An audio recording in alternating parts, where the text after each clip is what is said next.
How did Tallulah Bankhead influence your trajectory as a person and as an artist? Tallulah is an outlaw, and I saw this first in the way that she spoke.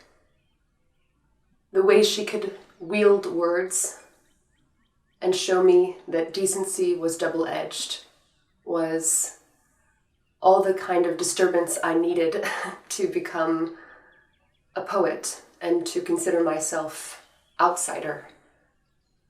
You can feel that she learned in whatever fashion that propriety was hypocritical. I loved that she had at least 2 levels and 2 registers of meaning in every sentence she spoke. And this was important for me to take to my page as a poet and for me to bring into my personal life. Does coming from the American South have an ongoing impact on your work? Yes. Growing up in the American South is still hugely present for me in my day-to-day thoughts. I feel lucky in many ways to have an origin story. I love origin stories. I love knowing how people are made up and what made them up, whether that is a place or a family dynamic or reverence of a Hollywood star. And it's, I think, been a hard recognition for me that the South is a place that I love and that I've walked away from it, I've moved away from it, but it's a place that speaks to me. It's a place that I care about. And I am grateful that I had the placeness, the constancy of it and all of its frills and all of its damage to import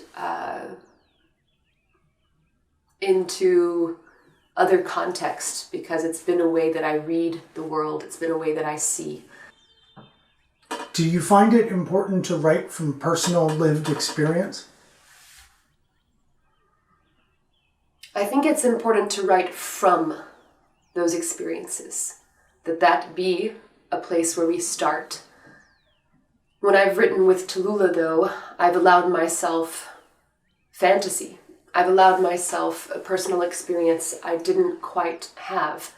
And the lines that came to me in writing with her were imbued by real emotional truths for myself, sort of a residue of past experience and how it made me feel, or the sensual details of it, the physical properties of those moments. But I have to believe that creation is also about making new space, about pushing old selves and old grief and even old loves into newness. How has relocating to Paris affected your approach to poetry? When I arrived in Paris, I was splayed open. My life and the things that what I was able to bring over with me were few, but they also felt very exposed because everything felt vulnerable and even sometimes naive. I think that having brought myself to Paris, having experienced the provincialness of what the United States can build for individuals as far as worldview, was really embarrassing and also astonishing. A kind of magic also to shed all of that. I think of it sometimes as a molting, as if I needed to grow new feathers. It didn't seem apparent to me at the beginning that I was making a choice for my artist life. A lot of people, I think, that were close to me at the time accused me of escaping, of running away. But it's with some time now that I see that I was actually refounding myself in the ways that I needed to be the artist that I want to be, that I'm trying to be. if anything, I've gained a self-reliance that I didn't have before. And I've also just been able to walk. Paris has let me walk all over its streets, and I thank her for that because I didn't get to walk in America.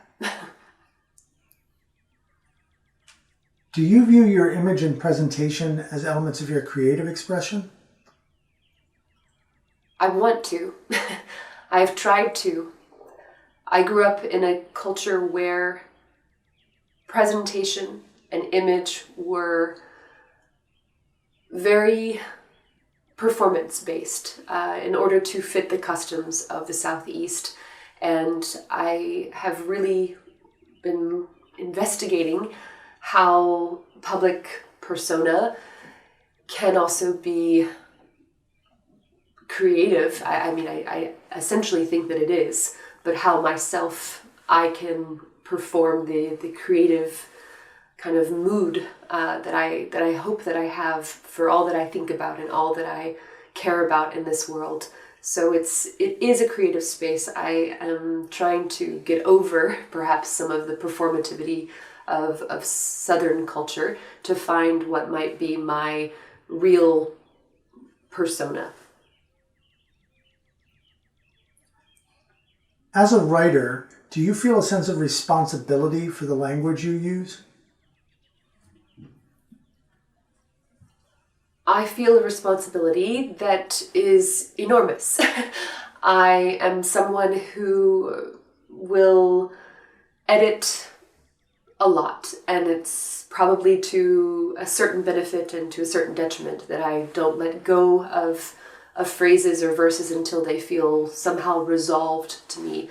And that is, I think, very, very connected to a sort of responsibility I have for being true and sincere as much as it could be possible to be. Of course, that's relative to each person, but I've never wanted to tell a lie, not in an emotional way. I've wanted to be able to really say the truth of my experience, and I think that word choice and particularity in expression is one way that I have thought my poems could be a kind of witness to that.